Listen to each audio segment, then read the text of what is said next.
No início da década de 50, Getúlio nomeou uma comissão para dar parecer sobre a instalação da nova capital. O presidente Café Filho foi quem recebeu o resultado. A cidade, planejada com os mínimos detalhes, as tesourinhas, água, esgoto, o Lago Paranoá, seria chamada de Vera Cruz. Isso antes de JK e Lúcio Costa. Coroando a série sobre planejamento do DF, o reconhecimento e a revelação do precursor do planejamento da capital do Brasil. Marechal José Pessoa Cavalcante de Albuquerque, até agora esquecido pela história de Brasília. Bem ao centro, como já havia demarcado a Missão Cruz no fim do século XIX, um quadrilátero dentro de Goiás indicava as distâncias até as capitais estaduais. O Marechal José Pessoa batizou o que seria a futura capital de Vera Cruz. O Marechal José Pessoa é um dos tiradentes da história de Brasília. É uma dessas pessoas que, sem ele, talvez o processo tivesse sido cortado e postergado a um outro momento, porque ele desempenhou um período fundamental da implantação da nova capital e da perspectiva de realização efetiva, quero dizer, de tornar real.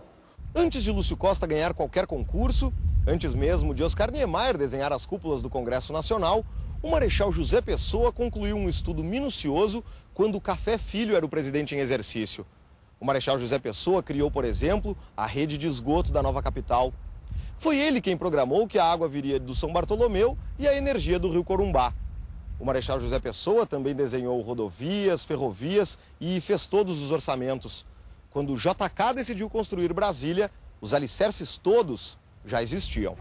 O Marechal José Pessoa traçou esse esboço, um desenho da nova capital Vera Cruz.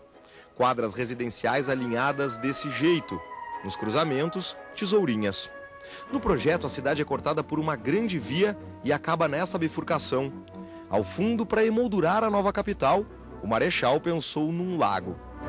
Tudo isso pode até parecer uma grande coincidência, mas o projeto do Marechal José Pessoa é como se fosse o rascunho do trabalho final apresentado por Lúcio Costa anos depois.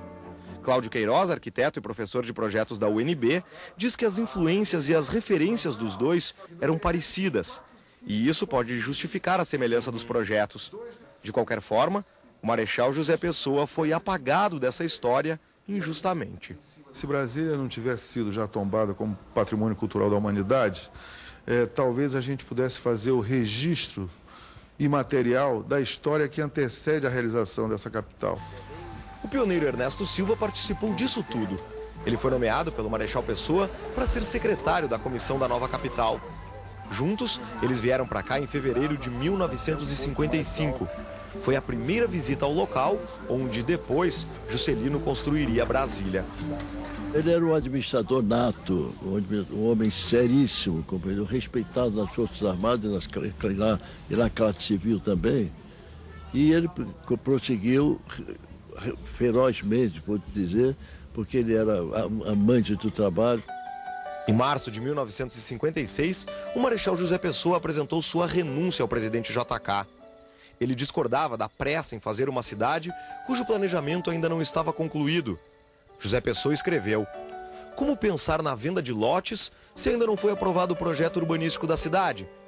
Brasília nem existia e José Pessoa já estava preocupado com o que se tornou um dos maiores problemas da capital do país, que ainda não foi solucionado. A ocupação urbana sem ordem, sem cuidados ambientais, sem planejamento e sem controle.